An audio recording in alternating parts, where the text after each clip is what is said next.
Bonjour et bienvenue. Bienvenue à notre l'entretien numéro 163.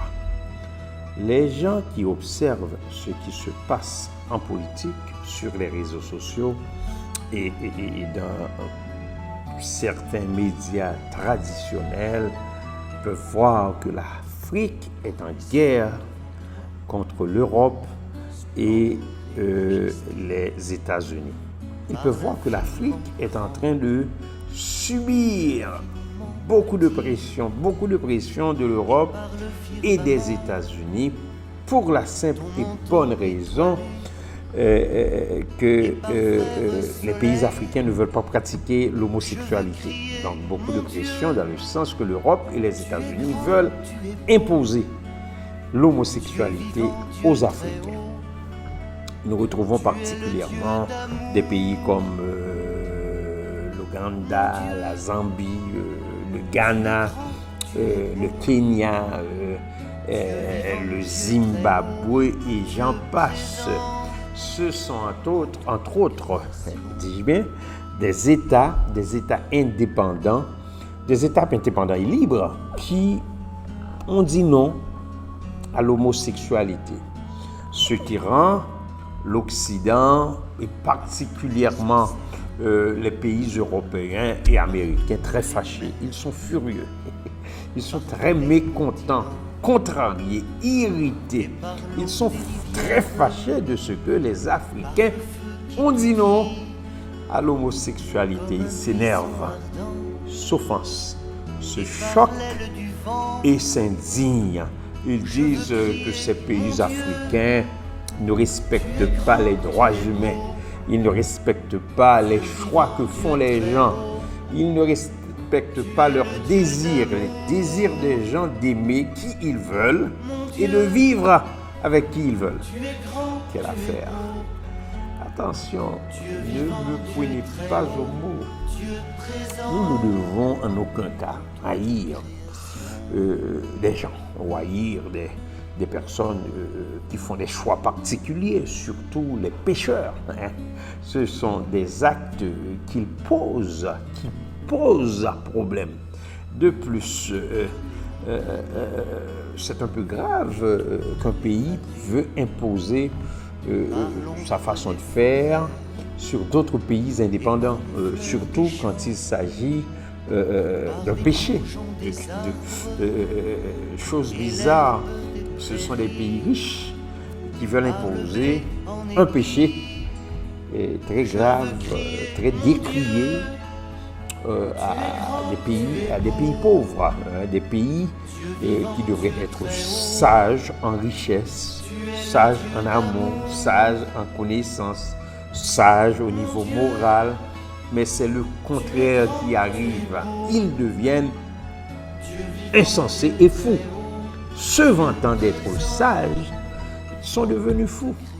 Voilà pourquoi que nous pensons très fortement que cette affaire doit être regardée à la lumière de la Bible, la parole de Dieu, le livre saint.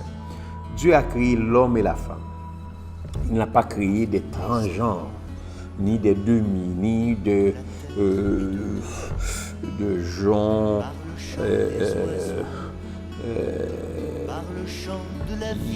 non pas de sexe. Mais Dieu a créé des gens complets, se vantant d'être sages.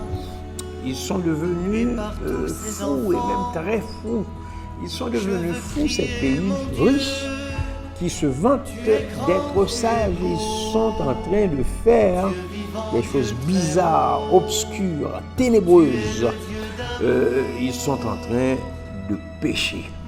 Bref, Paul a eu raison de dire dans Romains chapitre 1er que la colère de Dieu se révèle du ciel contre toute impiété et toute injustice des hommes qui retiennent injustement la vérité captive. Ils ont connu Dieu, mais ils ne l'ont point glorifié comme Dieu. Ils ne lui ont point rendu grâce, mais ils se sont égarés dans leurs pensées dans leurs pensées et leur cœur, sans intelligence, a été plongé dans des choses ténébreuses. Se vantant d'être sages, ils sont devenus fous et ils ont changé la gloire de Dieu incorruptible en image représentant l'homme corruptible en des oiseaux, des quadrupèdes et des reptiles. C'est pourquoi Dieu les a livrés à l'impureté selon les convoitises de leur cœur, en sorte qu'ils déshonorent même leur propre corps, eux qui ont changé la vérité de Dieu en mensonge et qui ont adoré et servi la créature au lieu du Créateur qui est béni éternellement. Amen. Dieu les a livrés à des passions que nous pouvons qualifier d'infâmes. Leurs femmes ont changé l'usage naturel en celui qui est contre nature, et de même les hommes, abandonnant l'usage naturel de la femme, se sont enflammés dans leurs désirs les uns pour les autres, et ils commettent homme avec homme des choses infâmes, et recevant en eux-mêmes le salaire que méritait leur égarement. Mais pour nous, chers amis, nous allons continuer à nous fortifier dans le Seigneur. Nous allons continuer à nous revêtir de toutes les armes de Dieu. Car la bataille est longue, la bataille est dure, la bataille est ardue. Nous n'avons pas à lutter contre la chair et le sang, mais c'est-à-dire contre les dominations. Nous sommes en train de lutter contre des autorités, contre des princes des ténèbres, contre des esprits méchants qui sont dans les lieux célestes. Nous devons prendre toutes les armes de Dieu afin de pouvoir résister dans les mauvais jours et de tenir ferme après avoir tout surmonté. Nous devons nous confier en notre Dieu. Nous devons continuer à lire la parole de Dieu, à lire la Bible, l'évangile de paix. Nous devons toujours garder avec nous ce bouclier de la foi par lequel nous pourrons éteindre tous les traits enflammés du malin. Chers amis, ne nous laissons pas intimider ni influencer par ce qu'ils font, car ils donnent l'impression d'être sages, mais c'est le contraire qu'ils font. Se vantant d'être sages, ils sont devenus fous. Clébert Jean-Charles vous a parlé.